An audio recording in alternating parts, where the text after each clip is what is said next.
العاده السريه او لا، فاهمني؟ يا ربي تخرج هذا الفيديو بخير وعلى خير، لحقاش في هذا الفيديو ما كاينش شي حاجه سميتها حشومه وما كاينش شي حاجه سميتها عيب، لحقاش مادام ان هذا الموضوع هذا ما كياديش المبادئ ديالي وما كياديش علاقتي بيني وبين الله، فصافي غندوي عليه. لحقاش هذا الموضوع هذا اذى بزاف ديال الناس وبزاف ديال الشباب كيدير هذه العاده وما عارفش الاسباب اللي كتدفعوه يدير هذه العاده، وما عارفش شنو هما الاضرار ديالها، وما عارفش حتى كيفاش يتهنى منها. وفي هذا الفيديو ديال اليوم غادي نعطيك كيفاش تهنى من هذه العاده، وشنو هما الاضرار الا بقيتي كديرها، وشنو الاسباب اللي كتدفعك دير هذه العاده. نبداو بالاسباب اللي كتدفعك دير هذه العاده. اول سبب واللي كيخليك تمشي دير العاده السريه وهو الملل والفراغ. كل ما كان عندك الفراغ في حياتك كل ما غتمشي تجبد لمو راسو. الوغ الفراغ احد اقوى الاسباب اللي كيخليك تمشي. فاهمني علاش كنهضر؟ الوغ حاول تعمر وقتك، ما تخليش وقت الفراغ بزاف. ثاني سبب واللي كيخليك تمشي دير العاده السريه وهو الضغط النفسي والتوتر. كل ما كتضغط نفسيا وكتوتر كتمشي دير ديك العاده، لحقاش كتظن في الدماغ ديالك بان ديك العاده راه غتهربك من ديك التوتر وغتهربك من ديك الضغط النفسي، بينما هي غير كتزيد تحطك في توتر وضغط نفسي اكبر بكثير من داك الشيء اللي انت فيه. بالرغم كيف ما بغى يكون هذا الضغط النفسي اللي انت محطوط فيه والتوتر اللي انت فيه ما غاديش يكون بحال الندم اللي كتندم من بعد ما كدير. فاهمين علاش كنهضر؟ الوغ الضغط النفسي والتوتر هو احد الاسباب اللي كيخليك تمشي دير العاده السريه. ثالث سبب واللي كيخليك تمشي دير العاده السريه وهو الفراغ العاطفي. وهذا الفراغ العاطفي كيكون غالبا متكون من الوالدين. علاش؟ لحقاش الطفل الا ما شديتيهش انت من صغره وحاولتي تبقى تعتني به تعنقو، راه غير ديك التعناق ديال الدري الصغير ملي كيكون مازال صغير ما كتخليش فيه هذا الفراغ العاطفي. الوغ مين كيكبر الشخص كيوصل ديك 15 عام 12 عام، يعني ديك سن المراهقه، فكيبقى يحس بواحد النقص، واحد الفراغ عاطفي، فاوتوماتيكمون ديك الفراغ العاطفي كيجر به الافلام الاباحيه، كيجر به بزاف ديال الافكار اللي بالتالي كتادي به شنو؟ العاده السريه. الوغ الفراغ العاطفي احد الاسباب اللي كيخليك حتى هو تجر لديك العاده السريه. رابع حاجه وهي السوشيال ميديا. السوشيال ميديا ممكن تجر بك العاده السريه. علاش؟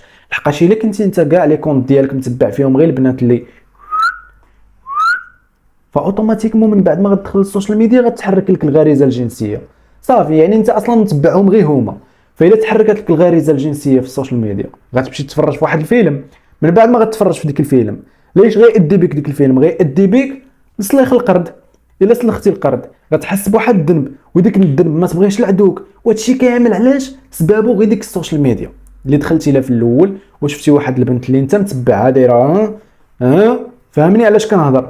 الوغ السوشيال ميديا احد الاسباب اللي غتخليك تولي مدمن على العاده السريه. رد البال لشكون كتبع. خامس حاجه وهي العزله. العزله ممكن تسبب لك في العاده السريه. علاش؟ لحقاش الا كنتي انت طول الوقت جالس مع راسك وما كتخرجش تتعرف على ناس جداد، ما كتجلسش مع مالين الدار بزاف، ديما سد على راسك، فاوتوماتيكمون غتجر لديك العاده. علاش؟ لحقاش انت شاد تليفونك في بيتك ولا في واحد البلاصه كتجلس فيها ديما في الدار، فاوتوماتيكمون التليفون كتدخل للسوشيال ميديا، السوشيال ميديا كتخليك تشوف بنات دايرين داك السوشيال ميديا كتجر بك الفيلم، والفيلم كيجر بك صافي انت درتيها. فدابا من بعد ما عرفتي الاسباب اللي كيخليوك دير العاده، اجي نعطيك الاضرار ديالها الا بقيتي كدير هاد العاده. اول ضرر اللي غتسبب لك العاده السريه وهي غتخليك تفقد الثقه في راسك. الا كنتي تايق في راسك، والا كنتي ما تايقش في راسك، ما عمرك غتولي تايق في راسك الا كنتي كدير العاده السريه. الوغ الثقه في النفس هي اهم الحوايج، والا كنتي انت كدير العاده السريه ما عمرك غتثق في راسك. ثاني حاجه هي المشاكل الزوجيه. من بعد ما غتزوج، الا كنتي كدير العاده السريه ومدمن عليها، من بعد ما تزوج غتلقى مشاكل مع ديك الزوجه ديالك، غتلقى سرعه القذف، غتلقى ضعف الانتصاب. هادشي كامل شكون سببه؟ سببه غير ديك العاده السريه اللي سنين وانت مدمن عليها. ثالث حاجه وهي تشتت التركيز وضعف الذاكره. هادشي كامل غتسبب لك غير العاده السريه اللي بقيتي كديرها، لحقاش دماغك كيتبرمج على ديك الافلام. ديك الافلام ما كيخليوكش تبقى تركز مع الحوايج اللي خاصك دير. داك الدوبامين اللي كتاخذ من ديك الافلام عالي بزاف، فاوتوماتيكمون من غتبغي تقرا واحد الكتاب ما غتحسش بواحد المتعه، من غتمشي تريني ما غتحسش بواحد المتعه، لحقاش انت كتفرج غير في فيلم كتحس بواحد المتعه بحال اللي ضارب سطر ديال الغبره. هادشي كامل سببه غير العاده السريه. فالعاده السريه هي السبب ديال التشتت، هي السبب ديال ضعف الذاكره، هي السبب ديال ستريس، هي السبب ديال كلشي. رابع حاجه وهي انك ما غتبقى عندك الحافز دير حتى شي حاجه الا كنتي كدير العاده السريه. علاش؟ لحقاش انت كتضيع الدوبامين ديالك في العاده السريه. باش دير واحد الفعل خاصك واحد الهرمون المحفز. وهرمون المحفز شكون هو الدوبامين. الوغ ديك الدوبامين انت كامل كتضيعو من كدير العاده السريه. يعني ما غيكونش عندك واحد الحافز باش انك تنوض تقرا كتاب ولا انك تمشي تريني. العاده السريه غتخليك ما عندك الكانات دير حتى شي حاجه. خامس حاجه واللي ممكن تسببها لك غير العاده السريه هي التاثير الجسدي. يعني الصحه ديالك ما غتبقاش مزيانه، وممكن تجر بك الاضطراب النوم. تخيل معايا ممكن تجر الاضطراب النوم غير بسبب انك كدير العاده السريه. فهمني اخويا، راه هاد العاده هادي غتدمر لك الحياه ديالك الا بقيتي كديرها. عارف شنو هو اضطراب النوم؟ اضطراب النوم هو انت غتموت بالنعاس وما تقدرش تنعس وكتفكر بزاف. يعني حياتك كتولي عذاب صاحبي الا بقيتي كدير هاد العاده هادي. دابا من بعد ما عرفتي هاد الحوايج الخطيره اللي ممكن تسبب لك هاد العاده السريه، اجي نقول لك الحلول اللي ممكن تطبقهم باش انك تهنى من هاد العاده ما عمرك تولي ديرها. قبل ما نعطيك الحلول اللي غادي يخليوك تهنى من ديك العاده السريه، خاصك ديما تسول راسك شنو هما الحوايج اللي كيخليوك تمشي دير ديك العاده السريه. مثلا واش مين كتكون جالس بوحدك كتمشي دير ديك العاده، اولا مين كيكون عندك وقت الفراغ كتمشي دير ديك العاده، اولا مين كتدخل السوشيال ميديا. الا عرفتي السبب غتقدر تعالج المشكل. اما الا ما عرفتيش السبب اللي كيخليك تمشي دير ديك العاده السريه ما عمرك غتعالج المشكل. اول حاجه باش تقدر تهنى من العاده السريه خاص تكون عندك واحد الرغبه اللي قويه. سينو الا ما كانتش عندك واحد الرغبه اللي قويه باش تهنى من هذه العاده، واخا نبقى نهضر 5 سوايع 10 سوايع في هذا الفيديو ما عمري غنقدر نعاونك. لحقاش هاد الحلول اللي غادي نعطيك الا ما كانتش واحد الرغبه ما غاديش تطبقهم. الا ما طبقتيهمش ما عمرك غتهنى من العاده السريه. اوكي دابا انت عندك واحد الرغبه انك تهنى من هذه العاده. اجي دابا نعطيك شنو هما الحلول اللي غدير باش تهنى من هذه العاده. اول حل هو مين تكون فيك ديك الرغبه الجنسيه، من تجيك ديك الرغبه الجنسيه باغي دير ديك العاده السريه، غدير هاد 4 الحوايج. وحده من هاد 4 الحوايج يا اما غتنوض دوش بالماء بارد ديك الساعه، يا اما غتنفس واحد النفس عميق، يعني تدخل الهواء من نيفك وحتى تحس بالصدر ديالك تسد وخرج ديك الهواء من فمك، يا اما غتمشي تمشى، يا اما غتمشي تريني. هاد 4 الحوايج غيخليوك تنقص من ديك الرغبه الجنسيه اللي انت باغي.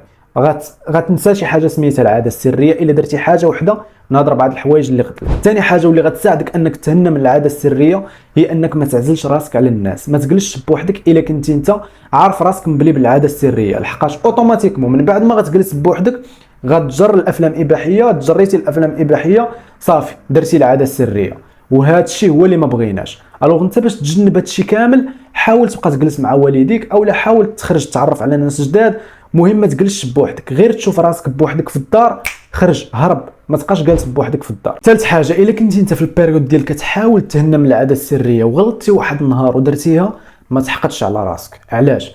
لحقاش ديك الحقد على راسك وتبقى تلوم راسك علاش درتيها وانت كتحاول انك تحيدها غتخليك تفقد الثقه في راسك وغتقول لا انا راه ما نقدرش نحيدها، انا راه هذه سنين وانا كنديرها مستحيل. بحال داك خونا اللي كتلقى 10 سنين وهو كيكمي كتقول له واش ما حاولتيش تحيد الكارو، كيقول لك ما يمكنش انا راه 10 سنين وانا كنكمي مشى ليا في الدم ما نقدرش نحيدو. هذا الشيء كامل وهاد الهضره مع راسك بحال هكا غتخليك فعلا ما تحيدش ديك العاده السريه. الوغ انت شنو خاصك دير الا غلطتي ودرتيها في حاله ما كنتي كتحاول تحيدها؟ خاصك تشوف السبب اللي جر بك لديك العاده السريه. مثلا الا لقيتي السبب هو انك بقيتي جالس بوحدك في الدار هي اللي خلاتك دير العاده السريه، فاوتوماتيكمون غتعرف بانك المره الجايه ما خصكش تجلس بوحدك في الدار. او لا لقيتي السبب بان السوشيال ميديا هي اللي جرات بك الفيلم وفيلم هو اللي جر بك العاده السريه، فاوتوماتيكمون غتفهم بان خاصك تنقي داك السوشيال ميديا ديالك، تنقيها من فهمني. الوغ ديما حاول تقلب على السبب اللي خليك دير ديك العاده ماشي تلوم راسك. رابع حاجه واللي غتخليك تهنى من العاده السريه وهي الصلاه. ان الصلاه تنهى عن الفحشاء والمنكر. صافي ما نقدرش نزيد شي حاجه اخرى فوق من هذا الشيء، غير هذه الجمله هذه ومختصره كلشي. علاش كنقول لك الصلاه غتحيد لك العاده السريه وتحيد لك اي عاده خايبه انت عندك ممكن تحيدها غير بالصلاه. ان الصلاه تنهى عن الفحشاء والمنكر. خامس حاجه هي انك ما تديش معك التليفون لبلاصه فين كتنعس. البلاصه فين كتنعس نسى شي حاجه سميتها التليفون. علاش؟ لحقاش البلاصه فين كتنعس كترفع عليك الغريزه الجنسيه واحد الدرجه. الوغ انت الا كنتي داخل السوشيال ميديا وشفتي شي تصويره ماشي هي هذيك لفتات الانتباه ديالك لفتات الغريزه الجنسيه ديالك، فاوتوماتيكمون ديك التصويره غتجر بك الافلام الاباحيه. افلام اباحيه غيجروا بك العاده السريه وهذه العاده اللي انت باغي تهنى منها. الوغ حاول تحيد هذا السبب اللي غيجر بك لهاد العاده السريه، وهو انك تمشي تجلس في بلاصتك اولا تبغي تسكا في بلاصتك ودي معك التليفون وتبقى تسكرولي. لا هاد البلان حيدو، ما حدك انت مبلي بالعاده السريه ما خصكش دير هاد البلان.